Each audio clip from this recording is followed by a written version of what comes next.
জাহাজের মাস্টার কর্মচারীদেরকে বেতন ভাতা ও বিভিন্ন সুযোগ সুবিধা প্রদান থেকে বিভিন্ন সময় বিরত থাকে এবং সুযোগ সুবিধা প্রদান না করে বিভিন্ন সময়ে নরমাল বিষয়ে তাদেরকে অতিরিক্ত রাগারাগি করে। এই ঘটনায় সম্পৃক্ত আকাশ মণ্ডল ক্ষুব্ধ হয়, জাহাজের মাস্টারকে তার কেবিনের ভিতরে গিয়ে একটি চাইনিজ কুড়াল দিয়ে কুপিয়ে হত্যা করে। গত 23 ডিসেম্বর 2024 তারিখ চাঁদপুরের হাইমচরে এমভি আল বাখেরা জাহাজে 7জনকে হত্যা ও একজনকে গুরুতর জখমের ঘটনা ঘটে। উক্ত ঘটনা বিভিন্ন প্রিন্ট ও ইলেকট্রনিক মিডিয়া ও সামাজিক যোগাযোগ মাধ্যমে প্রচারিত হলে তা সারা দেশব্যাপী ব্যাপক চাঞ্চল্য সৃষ্টি করে। পরবর্তীতে উক্ত ঘটনায় জাহাজের মালিক বাদী হয়ে 24 ডিসেম্বর তারিখে একটি হত্যা মামলা দায়ের করে। এই হত্যাকাণ্ডে জড়িত ব্যক্তিদের শনাক্ত ও গ্রেফতারে র্যাবের তৎপরতা বৃদ্ধি করা হয়। এরই ধারাবাহিকতায় গত 24 ডিসেম্বর তারিখে বাগেরহাট জেলায় রাতে অভিযান পরিচালনা করে এই নৃশংস হত্যাকাণ্ডে সম্পৃক্ত আকাশ মণ্ডল ওরফে ইরফান নামক একজন ব্যক্তিকে গ্রেফতার করা হয়। গ্রেফতারের সময় গ্রেফতারকৃত আসামির নিকট হতে একটি ব্যাগ, একটি হ্যান্ড গ্লাভস,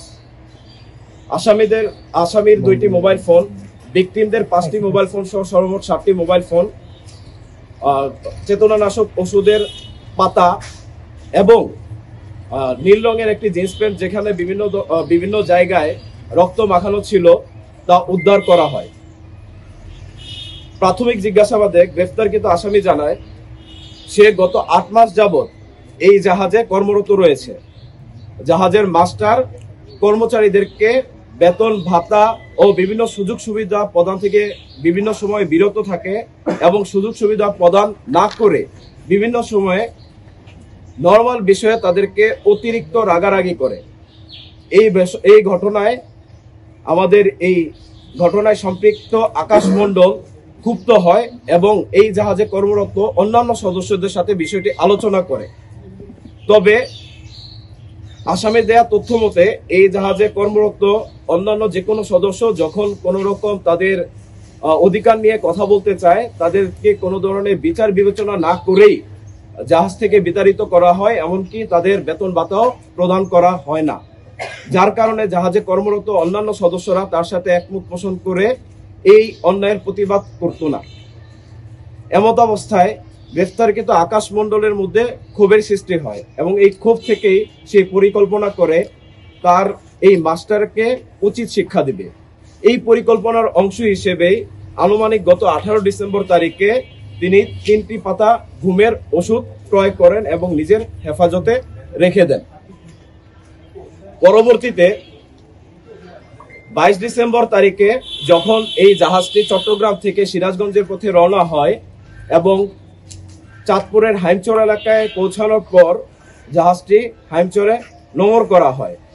নোঙরকালীন সময়ে জাহাজে ভিকটিম যিনি বর্তমানে বেঁচে আছেন জুয়েল এবং এই আসামি আকাশ মণ্ডল ওরফে ইরফান, তারা 2 জন জাগ্রত অবস্থায় ছিল। দুপুরের খাবার খাওয়া শেষ করে যখন এই জাহাজের বাবুর্চি রানা রাতের খাবার রান্না করে তখন রাতের খাবারের তরকারিতে এই গ্রেফতারকৃত আসামি সে আমাদেরকে জানায় সে নিজে রান্নাঘরে প্রবেশ করে এবং 3 পাতা ঘুমের ওষুধ ওই তরকারির সাথে মিশ্রিত করে। ঘুমের ওষুধ সেবনের ফলে ওষুধের সাথে এই খাবার সেবনের ফলে জাহাজের বাকি যে সদস্যরা ছিল তারা খাবার গ্রহণ করে এবং পরবর্তীতে নিজ নিজ কেবিনে শুয়ে পড়ে। আমাদের গ্রেফতারকৃত আসামি তিনি আমাদেরকে তার স্বীকারোক্তিতে বলেছেন এই সময়ে যখন কেবিনে সবাই শুয়ে পড়ে নোঙর করার পর সর্বশেষ যিনি বেঁচে আছেন ভিকটিম জুয়েল, সে রাত 2টার সময় খাবার গ্রহণ করেন এবং খাবার গ্রহণ শেষে সে তার কক্ষে ঘুমাতে যায়। এর পরবর্তীতে গ্রেফতারকৃত আকাশ ওরফে ইরফান এই তার পরিকল্পনা বাস্তবায়নের জন্য পায়চারি করতে থাকে এবং এক পর্যায়ে রাত আনুমানিক 3:30টার দিকে সে প্রথমে জাহাজের মাস্টারকে তার কেবিনের ভিতরে গিয়ে একটি চাইনিজ কুড়াল দিয়ে কুপিয়ে হত্যা করে। তার মূলত ক্ষোভ ছিল জাহাজের মাস্টারের উপর, বা জাহাজের মাস্টারকে ডেট করার পর তার কাছে মনে হয় যে এই জাহাজে বাকি যে সদস্যরা আছে সে যদি এখন এখান থেকে পলায়ন করে তাহলে বাকি সদস্যদের দেওয়া তথ্য অনুযায়ী তাকে গ্রেফতার করা হবে।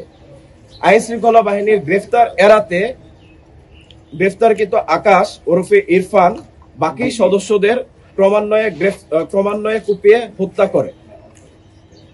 ভোর আনুমানিক 5:30টার দিকে যখন অন্যান্য নোঙর করা জাহাজগুলো তাদের গন্তব্যস্থলে ছেড়ে যায় তখন এই গ্রেফতারকৃত আকাশ তার এই জাহাজটিকে চালিয়ে যাত্রা করে এবং 1 ঘন্টা জাহাজটিকে চালানোর পর হাইমচরে গিয়ে জাহাজটি আটকা পড়ে।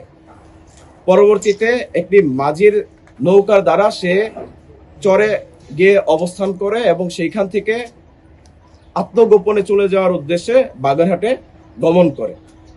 গ্রেফতারকৃত আসামির বিরুদ্ধে পরবর্তী আইনানুগ ব্যবস্থা গ্রহণ প্রক্রিয়াধীন রয়েছে।